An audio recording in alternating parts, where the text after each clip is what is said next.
وَمِنَ الْأَنْعَامِ حَمُولَةً وَفَرْشًا، اور مویشیوں میں سے کچھ بوجھ اٹھانے والے اور کچھ زمین پر بچھے ہوئے ہیں۔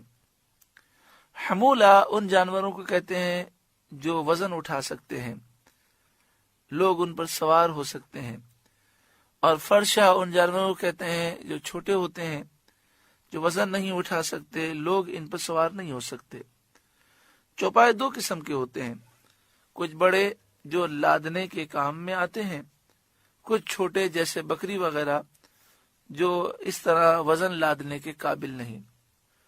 ان میں سے جو اللہ تعالیٰ نے حلال کیے انہیں کھاؤ، اور اہل جاہلیت کی طرح اللہ کی حلال فرمائی ہوئی چیزوں کو حرام نہ ٹھہراؤ۔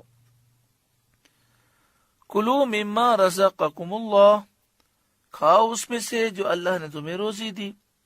ولا تتبعوا خطوات الشیطان، اور شیطان کے قدموں پر نہ چلو۔ انہ لکم عدو مبین، بے شک وہ تمہارا کھلا دشمن ہے۔ ثمانیۃ ازواج، 8 نر اور مادہ، 8 جانور ہیں جن میں سے 4 نر ہیں 4 مادہ ہیں۔ من الضأن اثنین، ایک جوڑا بھیڑ کا۔ ومن المعز اثنین، ایک جوڑا بکری کا، یعنی بھیڑ میں مذکر مؤنث اور بکری میں مذکر مؤنث نر مادہ۔ قل، اے محبوب آپ فرمائیے، آذکرین حرم ام الانثیین، کیا اللہ نے دونوں نر حرام کیے یا دونوں مادہ؟ ام اشتملت علیہ ارحام الانثیین، یا وہ حرام کیا جسے دونوں مادہ پیٹ میں لیے ہیں؟ یعنی اللہ تعالی نے نہ بھیڑ اور نہ بکری کے نر حرام کیے، نہ ان کی مادائیں حرام کی اور نہ ان کی اولاد۔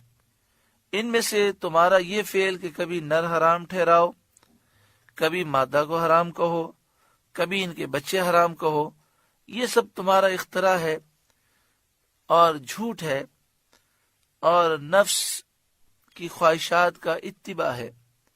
کوئی حلال چیز کسی کے حرام کرنے سے حرام نہیں ہوتی۔ نبئونی بعلم ان کنتم صادقین، کسی علم سے بتاؤ اگر تم سچے ہو تو دلیل دو۔ ومن الابل اثنین، اور ایک جوڑا اونٹ کا، نر و مادہ۔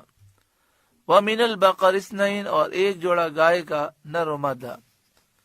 قل آذکرین حرم ام الانثیین، اے محبوب آپ فرمائیے، کیا اس نے دونوں نر حرام کیے یا دونوں مادہ؟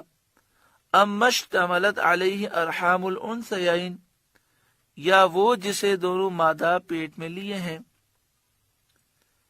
اس آیت میں اہل جاہلیت کی بے وقوفی کو ظاہر کیا گیا اور ان کو توبیخ کی گئی جو اپنی طرف سے حلال چیزوں کو حرام ٹھہرا لیا کرتے تھے، جن کا ذکر آیات میں آ چکا ہے۔ جب اسلام میں احکام کا بیان ہوا تو انہوں نے نبی اکرم صلی اللہ علیہ وآلہ وسلم سے جھگڑا کیا اور کہنے لگے کہ آپ ہر چیز میں ہماری مخالفت کرتے ہیں، ہم فلاں جانور کو حرام سمجھتے ہیں، مثلا اگر اونٹنی اتنے بچے دے دے اور آخر میں اگر نر ہو تو ہم اس اونٹنی کو حرام سمجھتے ہیں، فلاں بکری جو اتنے بچے دے دے وہ حرام ہو جاتی ہے، اور آپ ان سب کو حلال کہتے ہیں۔ ان کا خطیب سے مراد یہ ہے کہ بڑا فصیح و بلیغ، اور جب یہ کلام کرتا تھا تو لوگ چپ ہو جاتے تھے۔ مالک بن عوف جشمی سید عالم صلی اللہ علیہ وآلہ وسلم کی خدمت میں حاضر ہو کر کہنے لگا، یا محمد صلی اللہ علیہ وسلم، ہم نے سنا ہے آپ ان چیزوں کو حلال کرتے ہیں جو ہمارے باپ دادا حرام کرتے چلے آئے ہیں۔ حضور صلی اللہ علیہ وآلہ وسلم نے فرمایا، تم نے بغیر کسی اصل کے چند قسمیں چوپائیوں کی حرام کر لیں، اور اللہ تعالیٰ نے 8 نر و مادہ اپنے بندوں کے کھانے اور ان کے نفع اٹھانے کے لیے پیدا کیے، تم نے کہاں سے انہیں حرام کیا؟ ان میں حرمت نر کی طرف سے آئی یا مادہ کی طرف سے؟ یعنی حرام نر ہیں یا حرام مادہ ہیں یا جو ان کی اولاد ہے وہ حرام ہے؟ مالک بن عوف یہ سن کر خاموش ہو گیا اور حیران رہ گیا اور کچھ بول نہ سکا۔ نبی کریم صلی اللہ علیہ وآلہ وسلم نے فرمایا، بولتا کیوں نہیں؟ تو کہنے لگا، آپ فرمائیے، میں سنوں گا۔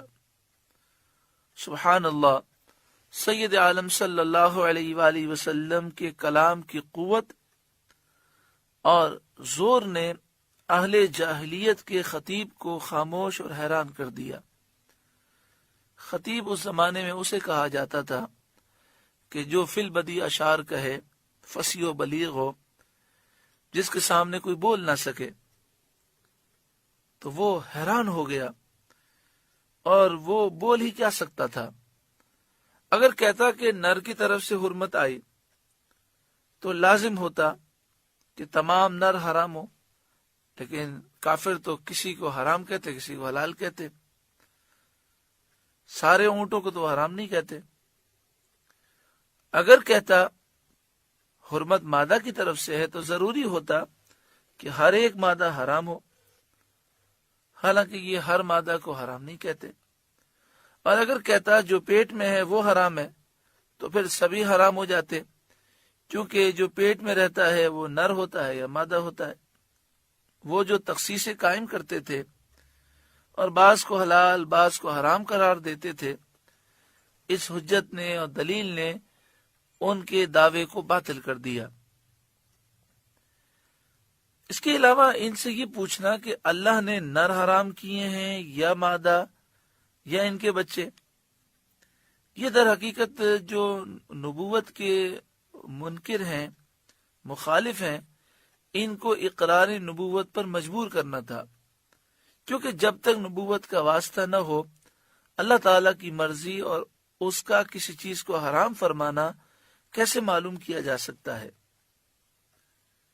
ام کنتم شہداء اذ وصاکم اللہ بہذا، کیا تم موجود تھے جب اللہ نے تمہیں یہ حکم دیا؟ وہ جواب میں یہی کہیں گے، ہم موجود نہ تھے۔ تو جب یہ نہیں ہے اور نبوت کا تو تم اقرار کرتے نہیں ہو، تو ان احکام حرمت کو اللہ کی طرف نسبت کرنا جھوٹ ہے، باطل ہے، اور خالص افتراء ہے، جھوٹ باندھنا ہے۔ فمن اظلم ممن افترى على اللہ کذبا، تو اس سے بڑھ کر ظالم کون جو اللہ پر جھوٹ باندھے؟ لیضل الناس بغیر علم، کہ لوگوں کو اپنی جہالت سے گمراہ کرے۔